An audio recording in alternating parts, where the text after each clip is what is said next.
Welcome back to Superior Sunrise. Now with me is a very special guest and friend, Lizzy Chesnut out of Amarillo, Texas. Lizzy, thanks for being with me on the show this morning in beautiful Steamboat Springs, Colorado. I'm glad we have you here. But we've got some boots here, but before we get into your line of boots, let's talk about your background in the livestock and ag industries. Okay, so as you said, I grew up in Amarillo, Texas.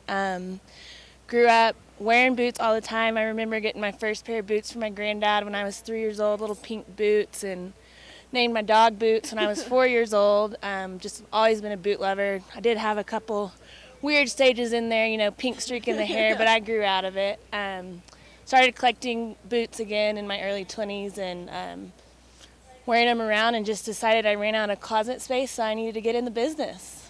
I know you and I talked about this. When you would wear your boots around, people would see you and ask you where you got them from. I know you said you got them from eBay, and you were kind of into the more, urban but retro cowboy boots, just taking it back a little bit and not getting too fancy, but you found that there was a niche for cowboy boots, and you kind of had an eye for it.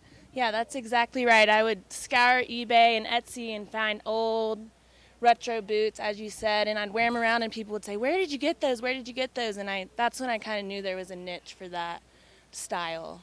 Well, you went to SMU, so you lived in Dallas, you grew up in Amarillo, but, living in Dallas and bringing cowboy boots into that whole scene, I mean, it is familiar with cowboy boots, but you really made it known, and people see you and they see you in cowboy boots. We were at a golf tournament together, and you were wearing your cowboy boots, and I can't tell you how many people stopped you and they asked you about city boots. So tell us your line of boots and kind of your driving force behind the creation. Sure. So,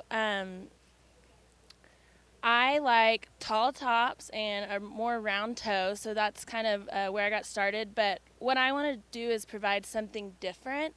So my boots are, they're not for everyone, but they're someone who wants something unique with bright colors or different piping. That's who this boot is for. Well, I know I'm wearing the black pair right now, and I've worn them before, and they are the most comfortable boot to wear. You've got your red pair on. Mom and Dad, I do want the gray pair, so if you are watching, those are the ones I have my eyes on. But, I mean, girls love them. They love to see them, and you've had so many men come up to you and ask you, when are you going to start a guys line? Yeah. I mean, I would think that's the number one question you probably get. That's definitely my number one question.